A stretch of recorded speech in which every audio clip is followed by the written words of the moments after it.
अस्सलामु अलैकुम। आप सबका इस चैनल पर बहुत वेलकम है। आज की तारीख 2 रबी उस्सानी 1447 हिजरी दिन जुम्मा। एक फर्ज के बारे में फजर और असर पाबंदी से अदा करना। रसूलुल्लाह सल्लल्लाहु अलैहि वसल्लम ने फरमाया, हरगिज वह आदमी जहन्नम में दाखिल नहीं हो सकता जो सूरज निकलने से पहले फजर की नमाज और सूरज गुरूब होने से पहले असर की नमाज पढ़े। एक सुन्नत के बारे में दुनिया व आखिरत में आफियत की दुआ। रसूलुल्लाह सल्लल्लाहु अलैहि वसल्लम ने फरमाया, बंदे की अपने रब से मांगी जाने वाली दुआओं में सबसे अफजल दुआ, ऐ अल्लाह, मैं दुनिया और आखिरत में तुझसे आफियत व भलाई की दुआ करता हूँ। एक अहम अमाल की फजीलत, औरतों का चंद बातों पर अमल करना। रसूलुल्लाह सल्लल्लाहु अलैहि वसल्लम ने फरमाया, अगर औरत 5 वक्त की नमाज पढ़े और रमजान शरीफ के रोजे रखे और अपनी शर्मगाह की हिफाजत करे और अपने शौहर की फरमाबरदारी करे तो क़यामत के दिन उससे कहा जाएगा, तुम जन्नत के जिस दरवाजे से चाहो जन्नत में दाखिल हो जाओ। एक गुनाह के बारे में अहद और क़स्मों को तोड़ना।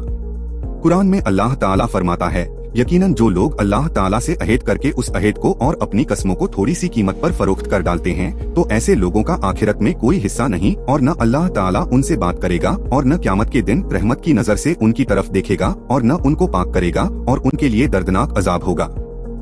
दुनिया के बारे में दुनिया पर मुतमिन नहीं होना चाहिए। कुरान में अल्लाह ताला फरमाता है, जिन लोगों को हमारे पास आने की उम्मीद नहीं है और वह दुनिया की जिंदगी पर राजी हो गए और उस पर वह मुतमिन हो बैठे और हमारी निशानियों से गाफिल हो गए हैं, ऐसे लोगों का ठिकाना उनके अमाल की वजह से जहन्नम है। शहद से पेट के दर्द का इलाज।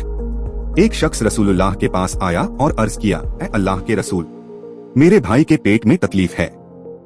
रसूलुल्लाह ने फरमाया, शहद पिलाओ।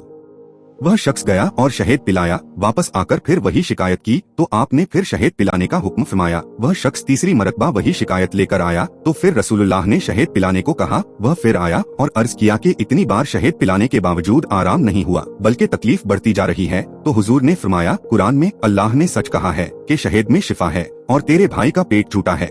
चुनांचे वह शख्स फिर वापस गया और शहद पिलाया तो उसका भाई अच्छा हो गया। नबी की नसीहत। रसूलुल्लाह सल्लल्लाहु अलैहि वसल्लम ने फरमाया, अल्लाह ताला की ताज़ीम करो और उसके सामने सर झुकाओ, अल्लाह ताला तुम्हारी मगफिरत फरमा देगा। इस्लामी तारीख। हुजूर का एक तारीखी फैसला। रसूलुल्लाह सल्लल्लाहु अलैहि वसल्लम की नुबुव्वत से चंद साल पहले खाने काबा को दोबारा तामीर करने की जरूरत पेश आई। तमाम कबीले के लोगों ने मिलकर खाने काबा की तामीर की, लेकिन जब हज्जे अस्वद को रखने का वक्त आया तो सख्त इख्तिलाफ पैदा हो गया। हर कबीला चाहता था कि उसको यह शर्फ हासिल हो, लिहाजा हर तरफ से तलवारें खींच गई और कत्ल व खून की नौबत आ गई।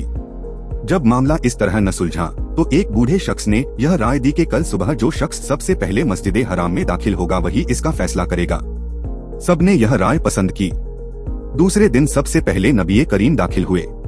आपको देखते ही सब बोल उठे, यह अमीन हैं, हम उनके फैसले पर राजी हैं। आपने एक चादर मंगवाई और हजे अस्वद को उस पर रखा और हर कबीले के सरदार से चादर के कोने पकड़वाकर उसको काबा तक ले गए और अपने हाथ से हजे अस्वद को उसकी जगह रख दिया। इस तरह आपके जरिए एक बड़े फितने का खात्मा हो गया। आप सबका बहुत शुक्रिया।